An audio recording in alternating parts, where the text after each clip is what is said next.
Fellas, welcome back to another video. This is going to be the PvP Templar healer build, and this was actually requested by somebody in the comments a few videos back, so I appreciate you for asking. This is going to be the video for you. Before we get started, consider dropping a like on the video if you're new, turning on bell notifications, subscribe, all that good stuff. We can talk about the build. So, why Templar healing? Why would you want to be a Templar and heal in PvP specifically? Well, we have access to really powerful synergies that cleanse negative effects off anybody in your group, including yourself when you're playing PvP. They are so common. Dots and debuffs are so common in PvP that it is so strong to be able to provide this utility for your group. You can even increase mag DPS for your group. So if you're a fan of the skill effects, if you like how flashy they look, this is going to be the class for you. A small disclaimer about healing in PvP, it is probably the most underrated role that you could play in this game, even more so than in PvE. Because everybody in PvP is going for kills. Their egos are huge, their DPS numbers are high, and they look at the scoreboard at the end of the game and think, wow, I am the best PvPer that ever lived. I am completely S tier. My build is absolutely unbeatable. The craftsmanship that went into it is completely unmatched. I am a god. And then they proceed to chug their G Fuel. But they forget that the buffs and the utility and the burst heals and the shields that you bring to the group and the mitigation that you bring, it's completely part of the equation, and you're not thanked for it. So if you like playing support, and if you like not being thanked for support, welcome to ESO PvP support healing, baby. Let's do this. So the playstyle for my build, you're going to be very tanky. You're going to be able to take the hits for your team. And if you can take the hits, that means your team doesn't have to. All the while being able to support your group with a shit ton of synergies, a lot of burst potential, and a lot of cleansing. If that sounds like something that's interesting to you, let's check out the build. So let's jump into our attribute sheet, check out what we have going on here. 16 points into Magicka, 38 points into health, 10 points into stamina. It's going to put us at 25k Magicka, 34k health, and 20k stamina. Our resistances on the front bar are going to be 30k, almost 31 spell, and 24 physical. That's unbuffed, so buff that sucker up, 36k and 30k respectively. That's going to jump even higher. Frank is in the way. I know you like the limelight, but please get out of the way for the video. Thank you, sir. This is going to jump up even higher after we talk about our gear sets, which we will talk about in a bit. Our recovery is nothing to write home about here, but we swap to the back bar. Our health is going to drop a little bit, but our mag recovery is 951 and stam recovery is 612. So our resto bar is literally going to be our recovery bar. And we are running the ritual as our Mundus Stone. 8% healing. I wanted to try to get away with this. And being that we're a Breton, we're using some spell cost reduction in the gear. We'll talk about in a second. I wanted to see how much I can get away with without running the Atronach. So I find this to be in a comfortable place for me. If you find that this is not enough for you, you could absolutely swap this to Atronach. But more healing potency is pretty strong. And that's what I was trying to get away with here. So feel free to mix and match if you want. We are running Bewitched Sugar Skulls for the max stats. So scaling max health is very important on this build. And that's where we are, guys. That's where we're sitting. So you guys probably guessed it already. We are running Breton for the racial choice. And it's pretty self-explanatory. The extra 2k Magicka, the extra spell resistance is nice. But the extra mag recovery as well as Magicka cost reduction is pretty much why we're running this. And it pretty much speaks for itself. Not having sustained in BGs is probably the most upsetting thing that could happen to you, so that's why we're doing this ourselves. Alternatives to this, if you don't want to run a Breton, is going to probably be Argonian or Imperial, but this is where I landed. I'm in a good spot as far as my sustain goes, so I enjoy it very much. Let's talk about the gear we're wearing for PvP, and PvP healing is great because of this build specifically, we are very tanky, and the utility we bring to the group is absolutely insane. So we can take the hit, and it's very important. We were able to take the hit because people are hitting so goddamn hard this patch, so being able to jump in there, you guys probably know what's coming. So we are running 4 heavy pieces, including the boots, 2 light and 1 medium for all those Undaunted passives. Our heavy pieces are going to be tri-stat reinforced, except for the helmet, which does have maximum health on it. Our boots are also heavy, sturdy, tri-stat, and the other non-heavy pieces are also sturdy, tri-stat. Jewelry is going to be swift, reduced spell cost. Our sword board bar, sturdy, more max health, and defending. Life drain enchantment is entirely up to you, but I do enjoy running it. Back bar, Maelstrom's Perfected Resto Staff, powered weapon damage enchant. So our monster helm is going to be Engine Guardian.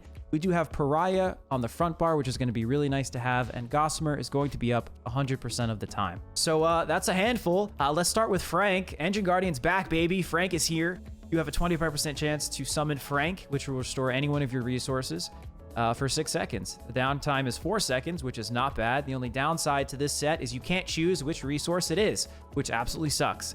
But Frank is coming clutch for me, and especially in PvP, you're going to be focused quite a bit as the healer, and giving somebody an extra target to hit or aim at or shoot at, especially when you're kiting, is going to be very important for us. I think it's very helpful. I think it's very underrated having an extra target attached to you, because when I'm fighting Frank and someone's using Engine Guardian, I tend to hit this bastard more often than not. So that's why I run it. The extra resources, especially for BGs, is great to have.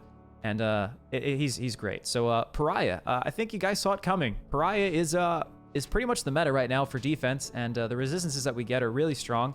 And I mentioned we are front barring this, so when we back bar it, we are going to be missing the 4 and 5 piece, which is not too bad. We're missing a little bit of armor, but as soon as you're getting focused, or if you find you're running into some issues, you literally could just swap back to your front bar and get everything done that you need to get done. So the resistances are going to carry you through, and you can heal yourself up with the burst heal on your front bar. It's great to have. Gossamer is going to be active at all times. You really can't back bar, front bar this, so that's why we have this active on our jewelry as well as a couple of body pieces. And the recovery is nice, extra magic is nice, but when you heal anybody, you gain the major evasion. As long as those heals are ticking, their area effect attacks, the reduction in damage that you're going to give people is absolutely insane. So any ultimate, Dawnbreaker, DK Leap, anything is going to, the damage reduction is going to reduce 20%. And that is absolutely huge. This set is so powerful. The utility that you give people while also being very tanky is very, very strong. I mentioned we also have Gossamer Jewelry. We're doing Swift because I like to be able to kite some people, keep up with the group. And also having Frank proc while we have Swift, it gives people something to hit, and you can kite people pretty well. Reduce spell cost and chance on the jewelry, which is pretty nice. And on the back bar, the Maelstrom's Perfected Resto. So the sustain in BGs is going to be absolutely great, because when we cast regen, you're going to restore Magicka when it crits. So having that on multiple targets, critting is going to be nice to have. So let's talk about our skills, starting with the sword and board bar. Honor of the Dead is going to be our burst heal. So 75% health, as long as somebody's under that value, you're going to restore 18% of the ability's cost over time, which is really nice to have. And it doesn't cost that much, being that we're a Breton and we're using reduced spell cost glyphs on our jewelry. So not a bad burst heal, and 8.3k is not bad. But when you buff back up, it's going to be about 9k. So pretty strong burst heal to have. Living Dark is probably my favorite skill on Templar since it received a buff, and I use it on my Tankplar. I'm going to use it on the PvP healer too, because man, it's giving you CC for 3 seconds against people that attack you in the bubble, but a 2.5k heal every half second, that's 5k a second. And man, when you combine that with your rune as well, it's so much healing. 2.5k here, standing in the rune, you're going to get 2.3k. That's an insane amount of health, over 7k health a second. Just from these two skills. They're not even healing skills. This is buffing our resistances and stam recovery. This is applying CC. So it's a very strong skill, and it's also going to proc some passives, which I encourage you guys to use. So every 6 seconds you could use this. You're going to generate some ultimate and more mag DPS with minor sorcery when you proc this. So use this off cooldown again last 6 seconds. Strong skill when you're getting pressured, especially when you're getting into the thick of it with this build. Very, very good skill. Restoring Focus is going to be my resistance buff. It's going to be my heal over time as long as I'm standing in it. And it's also going to restore some stamina. Now, I went with the stamina morph over the mag morph because I just wanted a little bit more stam on my bar. I also have Repentance for more stam. I do a lot of blocking on this build, and I wanted to make sure my stam was in a good place, so I run this instead. Feel free, guys, if you want to flex out to the mag morph, but let's say I'm getting pressured really hard, and my teammates are nowhere to be found, and I have to hold my ground. Maybe I'm playing Chaos Ball, or maybe I'm holding a flag, whatever it is, and I have to hold my ground. So in this case, I'm blocking, and maybe Frank will proc, maybe he doesn't give me stam, maybe he does. In this case, he does, but this is going to ensure that my stamina will keep going up as much as it possibly can while I have to block. So that's why I'm using the stamina morph. And again, buffed up 2.3k health as long as you're standing in the rune, plus the 6k resistances. This thing is a beast. This thing is an absolute monster of a skill. Race Against Time is going to give us some speed, which is nice to have, but it's also going to give us that CC immunity for 2 seconds. So keeping up with anybody that's trying to get away, if we need to heal our teammates who are running away or trying to line of sight, that's why we have this on the bar. And a no-brainer, Extended Ritual, man. Heal over time is nothing to write home about, but the Purify synergy, man, healing people. Again, unbuffed, it's 4.7k. Buffed up, that's going to go up to 5k, over 5k. So very strong ability, man. Very, very strong. So let's look at the Psijic skill. Temporal Guard is pretty good. I love this skill, and we're using this pretty much for the minor protection on our tank and spank bar, so 5% damage taken is nice to have. I don't find myself using this all too often, but special occasions where I need it, I'll use it. But for the most part, I just have it for the passives. But we also have the damage shield as well. So nice to have when you're blocking, but nothing to write home about too much. But Sword and Board bar is pretty much a tank and spank bar. You need resistances. You need to take the hit for your team, swap over to this bar, and you'll be in great shape. So let's talk about our resto bar, which you should be on probably 90% of the time anyway.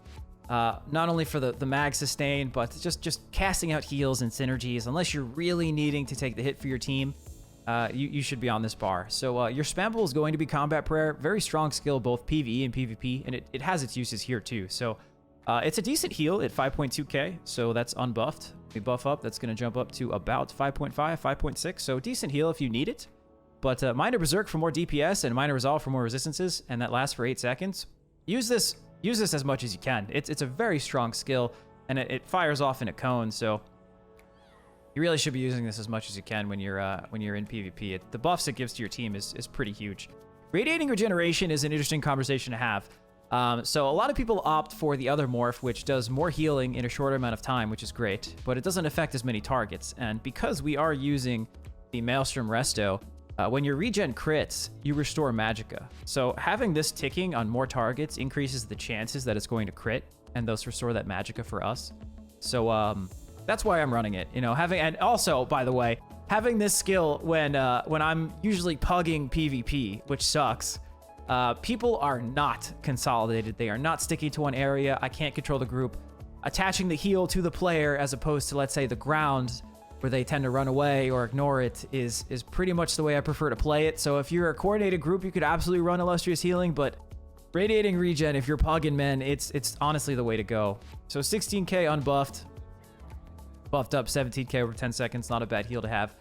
Dude, Overflowing Altar, again, I'm usually against synergies when I'm pugging because people don't know how to use them. That's the sad truth. Game doesn't teach you how to use them, so people tend to ignore them.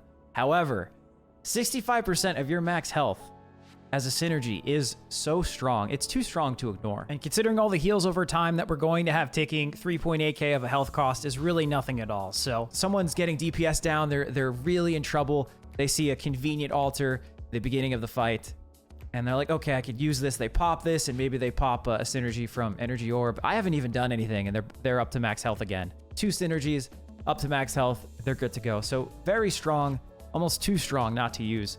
Energy Orb, like I mentioned, you're going to cast this as at the beginning of a fight, so it flies in. The speed got nerfed a little bit, so that's why we cast this a little bit earlier as you're approaching a fight. But the heal over time is not that great, but the synergy, guys, the synergies, I'm telling you, the synergies. Use synergies in PvP, for the love of God. The healer is throwing them for you. Please use them. 6k health and additional 4k resources, guys, is absolutely huge. And again, this is unbuffed.